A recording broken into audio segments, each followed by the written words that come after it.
This is Deep Dish Conversations, a series in which I, Jerome Moore, sits down with prominent figures in Nashville, Tennessee to talk about social issues over amazing deep dish pizza.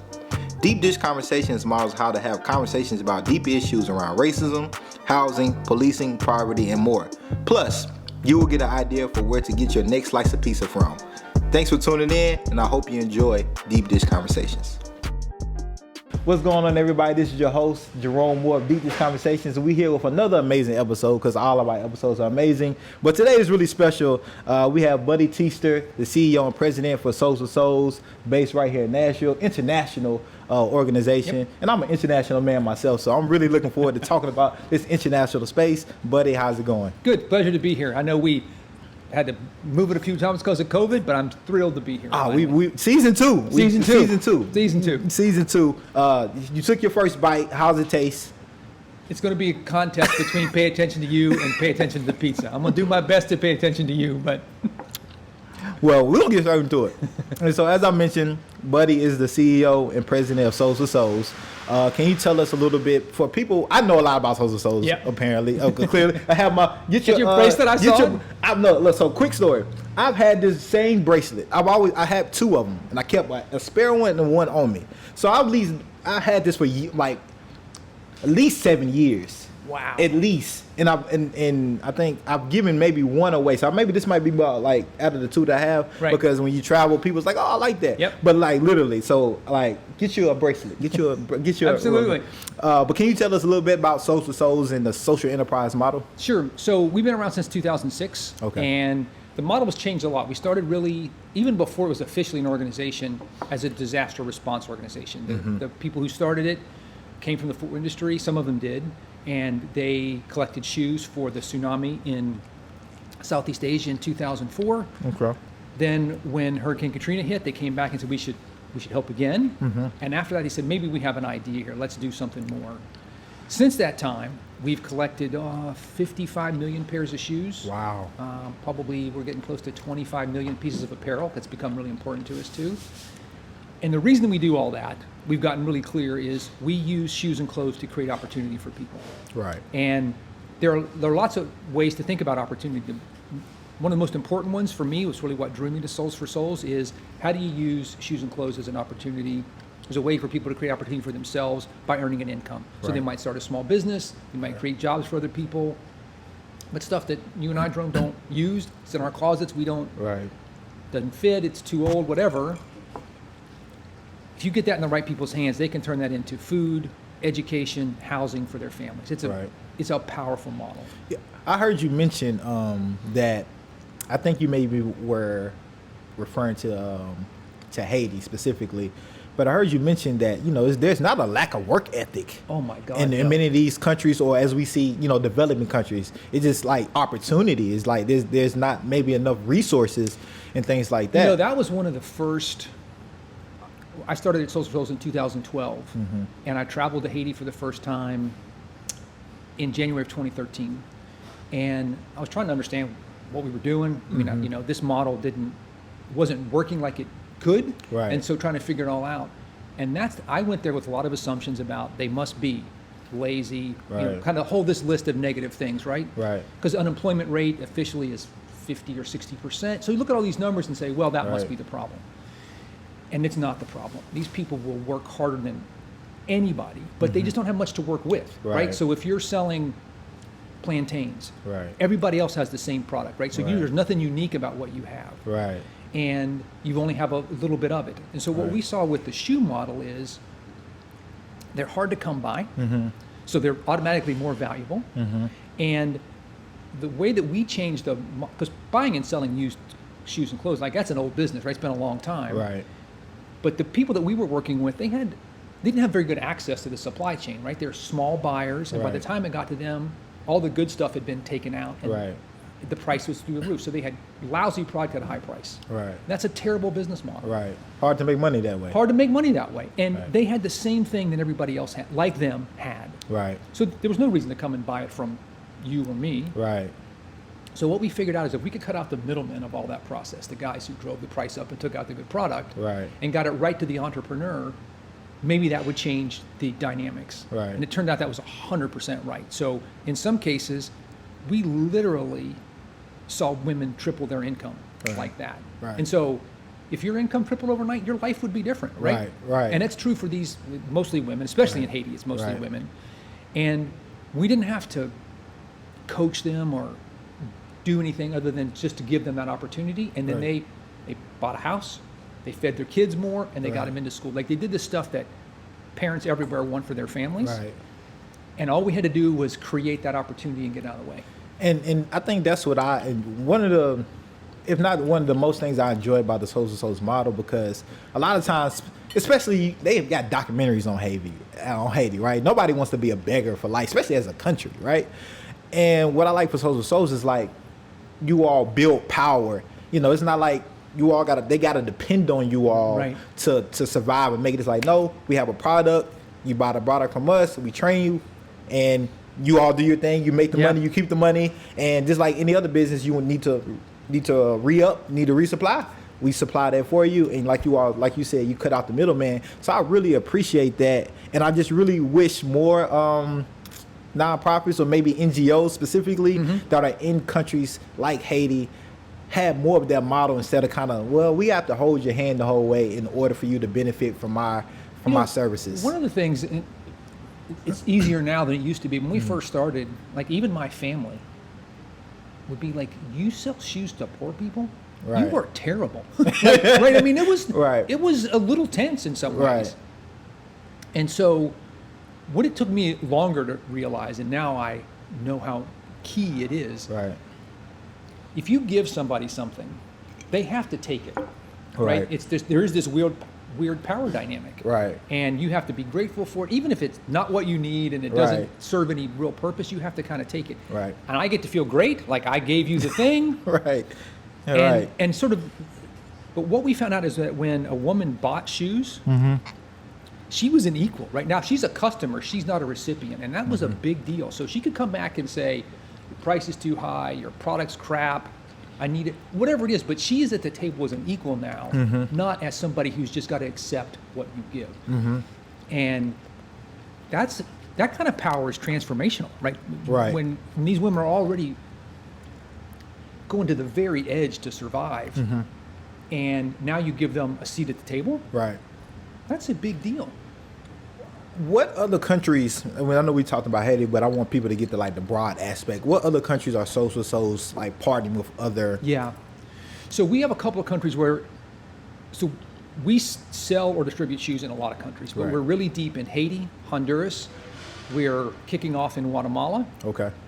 In Eastern Europe, in Moldova, we have the model's different there. It's more of a retail. And I know people in Moldova. You're rare. Yeah, I know you in Moldova. Wow. But our partner there, this guy is a terrific business person, and he employs 450 people. Wow. Right? He's created a big enterprise. Wow. And we're doing some in a couple countries in Africa. Okay. But we really haven't found the formula there yet. The logistics are really hard. Right. And because we run that part of Souls for Souls like a business, logistics cost make the model hard for our partners to work. And I think that's another thing, you touched on it, is in these countries, we're not doing this from Nashville. We find a local partner. Right. And that partner's already doing lots of stuff in the community, right? So they know people because they're doing food or education or healthcare, other things. And they want to help create jobs or opportunity. So we partner with them, and they're the ones who make sure that they're connected in the right way to the community. They're already in the community. They trust it. Yeah. They're from there, grew up there. So yeah, and I think that's from my perspective, that's really appreciated, because it could easily be you or somebody else to say, oh, okay, I'm just going to move here and then I'm just going to run everything, which, I people do it, but it's how sustainable is that, right? And I think what you all do is definitely sustainable, but it also I'm just really big about building community power, and I think that's what that does when you all do work directly with community members that are from there, live there, and empower them, and then go from there. Why did you get into this work of social enterprise, not-for-profit personally? So when I first really learned about Souls for Souls was when they were doing the search for the CEO. The CEO and the founder was gone. It was very messy. And I didn't know that much about the organization. And as I learned more, what made me want to come here was the model, was to say, we can use business as a way to help people get out of poverty for the long term. That is super appealing to me. Right. And the thing that actually it's taken me a long time to get I won't say get my head around because it's pretty easy, but it's why are we giving away stuff for free? That was the hard part, right? Because I get what can happen when you give people a chance to earn more money and take care of their families. Like, that's pretty clear and super energizing. Right. And I had a mix of for-profit and not-for-profit background, so that was the perfect melding of that. It's only been in the last year and a half or two, other than natural disasters, which it's clear why people need help right away. Right. That's not complicated. Right. Well, what do we do when we give away a coat or a pair of shoes here in the U.S. or name a country? Right. And I maybe we can talk more about it, but I think we finally got a good program for how to do that and a reason. But for me, the appeal for Souls for many years was exactly this: teach a person to fish. I hate to use the cliche, but that's what it is, right? I mean, they need us because we're suppliers. Right. They don't need us to know how to run their business or to figure out what to do. Right. And everybody has suppliers, some type of, like, exactly. Even Gino, somebody's supplying the spinach and the, that's right. Somebody's supplying something. So that definitely makes sense. How did your upbringing maybe influence getting into non-for-profit work instead of, I can just be a doctor, a lawyer, make a whole bunch of money, and like just, hey, I'm a white man in America. Like, right. World's my oyster, World's my oyster, right. Yeah.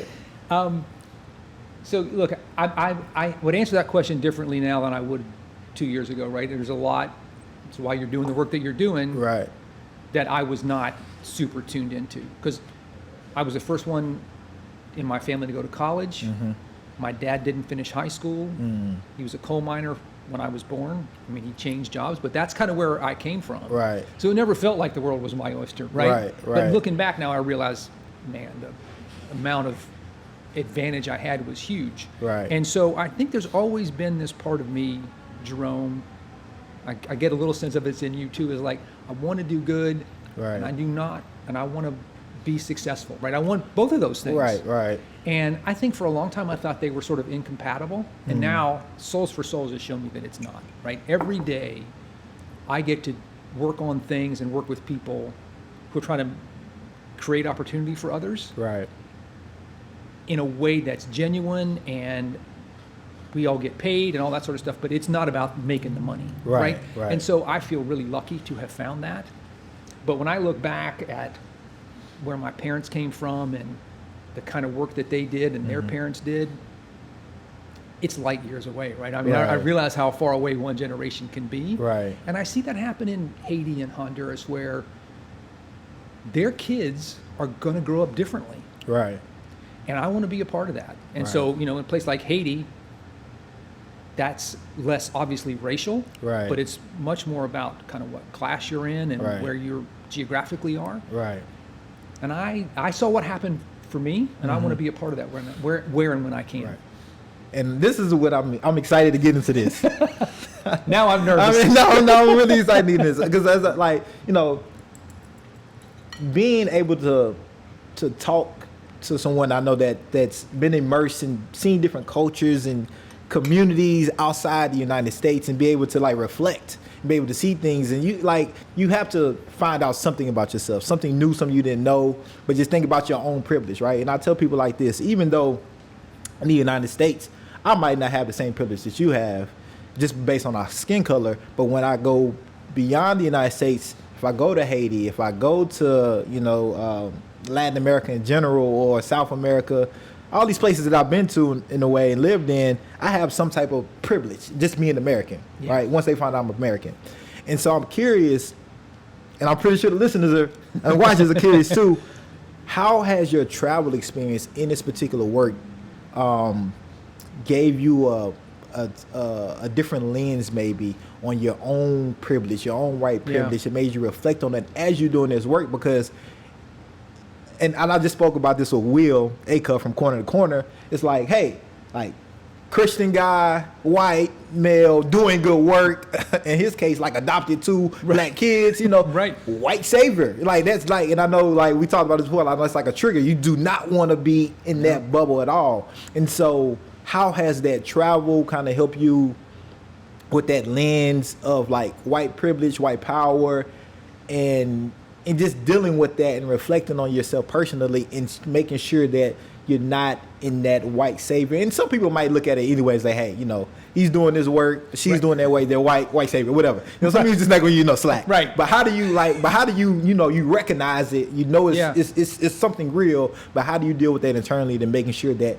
you know, you're intentional about and genuine about the work that you do in the power that you're trying to build? And I try to prevent from using the word help, right? Because I don't think so in a way it's help, but I think it's more you're building power like for people. And so can you speak on that a little bit? And I know it's a loaded question, but this is the part I'm really excited about, y'all, because this is. So I would go back for me way before Souls for Souls. So when I was in college, I did a 6-week course in India.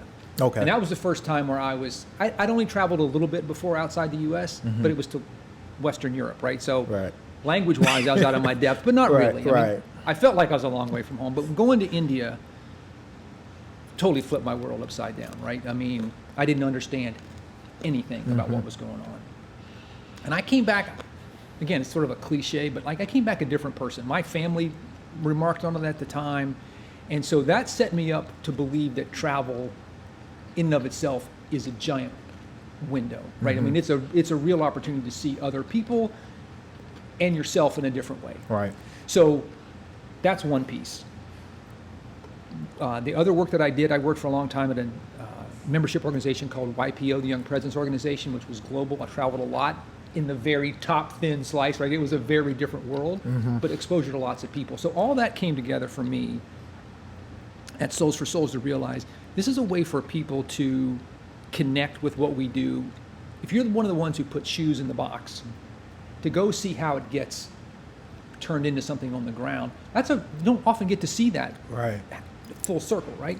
So our travel program is really important. But it didn't take me long to realize that in how we were marketing and talking about it, we were doing more of the white savior thing, right? We were saying, let's go help these people. Right. And it was difficult because it was risky from a marketing and financial perspective, but to start to say to people, the one who's going to be changed is not where you're going. It's you when you come back. So I don't know if we hit it head on and say, don't be a white savior. I mean, we did those kinds of things to say, first of all, just like there's some basic respect that you owe people here. Right. But the real thing is you go in there and give them a pair of shoes or playing with the kids at the orphan. Like, what are those things are? Right. They mean something. Right. But what's going to change more fundamentally is you. You're going to leave and your finger comes out of the pool and, you know. Right. There's maybe a little ripple, but it doesn't last long. Right. But you can come back and be a really different person. Right. So we really encouraged everyone to think about that inner journey, not kind of the Instagram picture of you holding a little black kid in Haiti. Right. Which, like, we almost stopped. Right. I'm not 100%, but a lot of that went away. Right.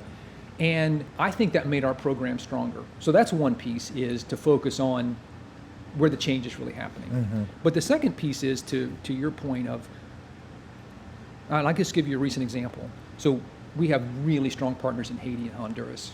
And for different reasons, COVID hit them really hard. Right. Haiti was already in lots of trouble, economically and politically.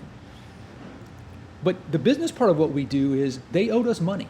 Right. Like we sent in the shoes, Right. and we use that money to pay our people and do our work. Right. Pay me. Right. And so there was this moment where, like, damn it, you got to pay. Right. And then to step back and realize, like, especially the guy in Haiti, there was a time when he's like, I can't stay the same place every night. Like, people like me are getting kidnapped. He's a Haitian American guy. People like me are getting kidnapped. Like, wait a minute. I can't go to the bank. I can't get more than $100 out of the bank at a time. Wow. And so it was one of those kind of, I don't know if it was a white savior moment, but it was like those worlds are so different. Right. That the stuff that I'm frustrated about is like not even the top 100 of what he's worried about. Right. And so I think the ability, sometimes, I wish it had happened sooner for me, but Right. is to realize that the situation on the ground drives a lot, right? We can talk about culture and race and class and all that sort of stuff, but Right. when people are getting kidnapped and the government's unstable, when your currency's worth 50% of what it was a year ago, Right. that erases a lot of those kinds of things, right? Because you got to Right. deal with the immediate. And same thing in Honduras. They had 2 back-to-back Category 5 hurricanes. The flooding was unbelievable. Like Raul, our partner there, sent me pictures of people, body parts hanging out of crocodile mouths. Like, it was unbelievable. Right? This isn't a big city. Right. And to say, wait, we're not going to ask questions about your plan. Like, just get you some money so you can start to help your people. Like, Right. we don't want receipts. Right. And ordinarily that would be kind of what we would do. Right. And so I just think trying to be more sensitive to the immediate context. You can't do that unless you've traveled and been there and spent time and Right. because intellectually you can't get all the way where you Right. need to get. What's going on, everybody? This is your host and creator of Deep Dish Conversations, Jerome Moore, and I know you're enjoying this episode that you're watching currently. Make sure you hit that notification button and hit subscribe so you won't miss any of these amazing episodes. I appreciate y'all. Thank you for all love and support, and continue watching the episode. I'll holler. So if I want to have this happen, have you had? Because I know you all work with some universities, like, and people can come and do the international Yep. shoe job experience. What do you do, or is there actions being taken if I'm a white kid, I'm a student, right? I'm Yep. young, maybe this is my first time abroad, and I want to be a do-gooder, right? I just want to, but hey, I'm in a generation of Instagram and Facebook, and I want to make myself feel good. I really don't understand the concept of like kind of what I'm actually doing, other than I'm taking a trip. It's gonna look good. I'm doing something that may look good on my resume and stuff like as a student, right? And you see that, and you witness, like, they're not really. Is there a point where you try to have that conversation with that student, or maybe even an adult that doesn't get it? Have you had to have those conversations? Are they tensed, or? So we try to have those conversations before we go, right? Okay. We have our travel leader, often they're working with a university, for example. They might be working for 12 months before the trip. So there's a lot of interaction before you go. The university trips, there's always a coach or a AD or somebody who is that kind of responsible person. Right. So that's another kind of safety valve. But I think the most important thing, and our travel team developed this on their own, is every night you have to sit down and reflect and talk about what you do, right? So you just don't like, hey, let's go paint houses, give away shoes, whatever, come back, go to some nice hotel bar and dinner, and then you're on your own. I mean, you hear people, not just university students, like, God, y'all, can you just let up on us? Like, we worked all day and now you made me work all night. Like, yeah, because this is when the work happens. This is when the work about you is going to happen. And so, like I said, it's not 100%. Right. There's no question about that. Right. But I think there aren't very many people who are unthinking when they do it. Right. Now. So Right. it's tricky. We've never had a blow up. We've never really get off the rails. Right.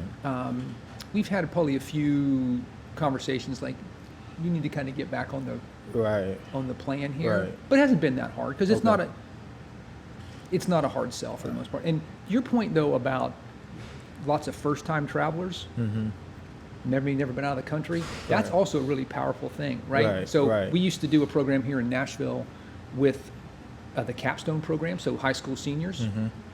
They would go through it and then they would travel with us. And for so many kids, it was their first passport, some first time out of Tennessee. So that's a real, we took that responsibility really seriously. Right. And the impact, I mean, some of these kids, they come back and they're like, I'm going to do something different with my life than when I thought. So that kind of thing doesn't happen all the time, but it's pretty cool when it does. Yeah, and from my own like travel experiences, that's how I know to ask these type of questions, because I know what it did for me, and there's no way I would have had that lens, or I don't know if I would have developed it or if it would have came, because like you have to be there. Like some things you just can't get from reading or watch. Like you can empathize, maybe contextualize a little bit, but it's like it's different in it, and it makes you evaluate who you are and what you're doing and how you're doing it and what's really important. But also it helps you get rid of like unintentional biases that you may have about a particular group, a particular country, Yeah. because of the propaganda that we see here in the United States. Doesn't always show the best light of some of the countries. And the I'd be curious what your experience has been around this, Jerome, because it's something that kind of bugs me, and I don't know how to feel about it all the time. And I felt it, so I'm guilty of what I'm about to say, and that is, you go to some place in the developing world that's really rough, it's really poor, and one of the feelings is gratitude for what you have at home, and I think that's appropriate, but it also seems kind of cheap. Like if it were to stop there, about, man, compared to these folks, I've got it great, which is true. Right. But then what are you going to do about it? If we don't help people get to that step, Right. by doing reflections and journaling or whatever on the trip, Right. or as for me, just as like that's professionally what I need to do. Right. It's somewhere between the sort of white savior and really knowing that what Right. moves the needle. Right. But I don't know, maybe because gratitude is something that's hard to avoid when you travel like that, right? Yeah, like I definitely say like now for sure, like living in some of the conditions I've lived in other countries. I'm like, I don't think I want to, voluntarily. I don't want this when I go back. Yeah, I don't want this when I go back, or I don't want to, like, this is not something I want, like, I aim to maintain that, like, to keep. So I think that, like, I don't think anything is wrong with, like, just recognizing that, like that's just like, I don't, like, the people that are living in those circumstances don't want to live in those circumstances. Exactly. Right. So like I know I don't either. Now now I think it's another part to it is like, well, like I think it's a challenge for people as individuals. Like, well, how can I stay in these conditions in order to use and leverage my skill sets that I've attained in a more developed world in order to kind of build power, community development, those things there. But then you get into that, like you kind of said, like just savior mentality, American savior mentality in general. Well, how can I do something that's going to be sustainable where I don't have to be here? Yeah. And that's the thing. And like I was a Peace Corps volunteer, and that's a conversation that's kind of fickle. Who's it benefiting more? Like, is it benefiting the volunteer? Is it benefiting the community? Yeah. And I think it's a little and both in a way. But hey, you getting a college student, fresh, for 2 years, 27 months going to Peace Corps, don't really know much about community development, so they're learning and trying to figure it out. And so they're definitely benefiting and hopefully reflecting, getting to know, and their community is getting an American and that has resources to a governmental agency that they can pour in and do programs and things like that. But and it's hard for somebody that's 21, 22, 23 to understand of like just know how to create sustainability, and this is your first time in this setting. And so like it's something that I think you just try to be intentional and try to be intentional about, like, this is what I'm trying to accomplish and this is what I don't want to happen.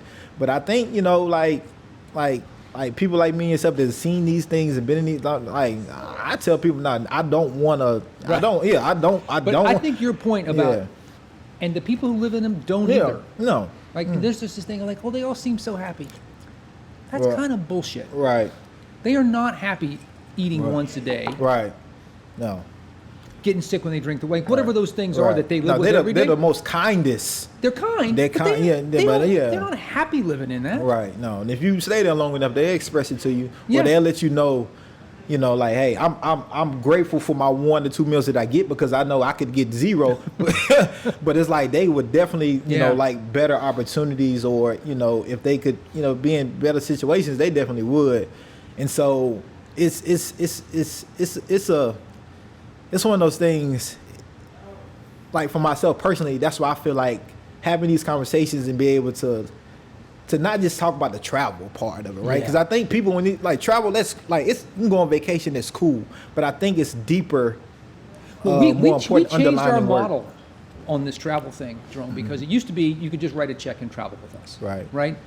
And I think we were starting to get off track. Like we were going to places because somebody wanted to go, not because we had a reason to be there. Right. So COVID, we were already going down that track. COVID obviously stopped that in its path, and we're like, okay, we should take advantage of this chance to reevaluate. And now Right. you have to earn your trip.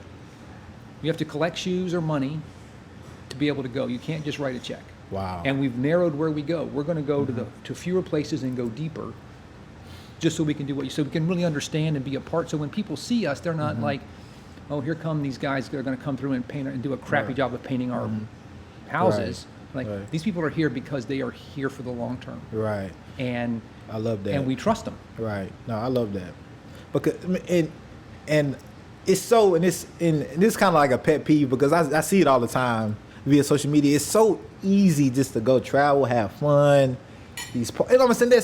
But it's like I don't know, just based on my experience and the deeper meaning of what I want to get out of it, but just the self-reflection of just myself, but also of other community, other cultures, and then what does that mean to me coming back here to the United States, and how does that impact what I do next? Kind of like you mentioned, and I think those are the type of conversations just around just traveling abroad and stuff that I want to have more. That I think is just deeper and more important than just the overall like just leaving the United States in general. Like it's so much more impactful. But I'm glad to hear that like that Souls for Souls is being intentional about that in this model and just not saying, hey, I want to go here and then like I'm going here. We did a trip to Morocco, and there's a lot of poverty in Morocco. There's a real entrepreneurial opportunity there for some of these women that had already done amazing things. Like, what are we doing? Like, there's no strategy here. Somebody just said, let's go to Morocco, and suddenly we're in Morocco. We're in Morocco. People had a great experience, so it wasn't so we delivered what we said we would do, but the why part, man, like we lost that. And so it was kind of it was hard on our team, right? They have to learn everything all over again. So it wasn't good for our team. It wasn't clear with our purpose, but we were meeting a market need. That's not why we're in business. Like that's not the job. We're not a travel company. Right. We're here about creating opportunities. So once we had that conversation, like, that's the thing to get anchored on again. And so I've always said this. I feel like Souls for Souls should have a bigger name here in Nashville. One of the reasons why I wanted to get, Buddy on Deep Dish, because people really need to understand like how crucial and amazing, Souls for Souls is. It's not an international model, but what y'all do here domestically as well. And so one of my like meaningful experiences with Souls for Souls is we was at I think Martha O'Brien. And we was like literally putting shoes on kids' feet, right? Yeah. Like literally taking off like shoes that just wasn't like functional anymore and putting on new shoes. And it's like, man, like the small things like that just makes people's and it did a lot for me.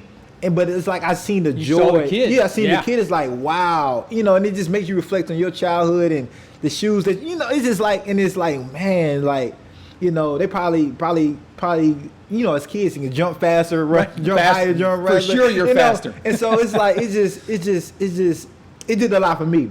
But I know I seen what it did for the kids and just the experience to just do that, like take shoes off and put shoes on that are functional, new, right?